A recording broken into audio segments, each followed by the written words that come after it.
মাত্র ১০ টাকার খাজনা পরিশোধের রসিদ দিতে বিকাশের মাধ্যমে ২০,০০০ টাকা ঘুষ নেওয়ার অভিযোগ উঠেছে ভূমি অফিসের তহসিলদারের বিরুদ্ধে। পরে ভুক্তভোগী ব্যক্তি সেই টাকা ফেরত চাইতে গেলে তাকে ভূমি অফিসে আটকে রেখে ভয়ভীতি দেখানো এবং জোরপূর্বক কোনো টাকা নেওয়া হয়নি এমন বক্তব্য দিতে বাধ্য করা হয়। এই ঘটনার ভিডিও সামাজিক যোগাযোগ মাধ্যমে ছড়িয়ে পড়লে ক্ষোভে ফুঁসে ওঠে এলাকাবাসী। পরে অবরুদ্ধ করা হয় ভূমি অফিসের ওই তহসিলদারকে। অবস্থার বেগতিক দেখে শেষ পর্যন্ত ঘুষের টাকা ফেরত দেন তহসিলদার লিটন দেওয়ান। শরীয়তপুরের জাজিরা উপজেলার জয়নগর ইউনিয়ন ভূমি অফিসে এমন চাঞ্চল্যকর ঘটনা ঘটে।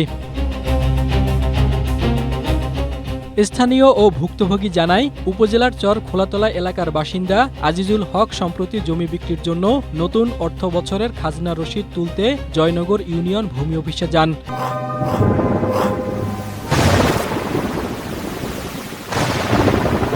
এ সময় নানা টালবাহানার এক পর্যায়ে তহসিলদার লিটন দেওয়ান বিকাশের মাধ্যমে তার কাছ থেকে ২০,০০০ টাকা নেন। পরে সরকারি রসিদে করের পরিমাণ মাত্র ১০ টাকা দেখে তিনি অতিরিক্ত অর্থ ফেরত চান। আমি জমিন বিক্রি করছি, দলিল করে দিব, আমার ইমার্জেন্সি চেকের দরকার হইলে এই গত বছর জুন মাসের আগে আমি চেক কাটতে আনছি, সেখানে আমার তখন ১০,০০০ টাকা নিছে। পুনরায় চেক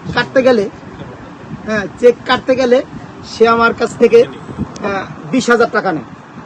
ঠিক আছে, ২০,০০০ টাকা নিয়ে আমার ১০ টাকার চেক দেয়। যখন আমি বুঝতে পারছি যে ১০ টাকার চেক দিছে, তখন আমি এটার প্রতিবাদ করতে গেছি। সেখানে প্রতিবাদ করতে যাওয়ার পর অনেক লোকজন জমা হয়েছে। পরে সে বুঝতে পারে আমার টাকা পুনরায় আবার আমার বিকাশে ব্যাগ দেয়। একই ধরনের অভিযোগ করেছেন ভুক্তভোগী মোকলেস কাজী। বলেন, জমির মিউটেশন করতে গিয়ে তহসিলদার লিটন দেওয়ান তার কাছ থেকে ৪৫,০০০ টাকা নিয়েছেন। পরে জানতে পারেন সরকারি খরচ এত বেশি নয়। তবে অভিযোগের বিষয়ে বক্তব্য জানতে তহসিলদার লিটন দেওয়ানের সঙ্গে যোগাযোগ করা হলে তিনি কোনো সদুত্তর দিতে পারেননি।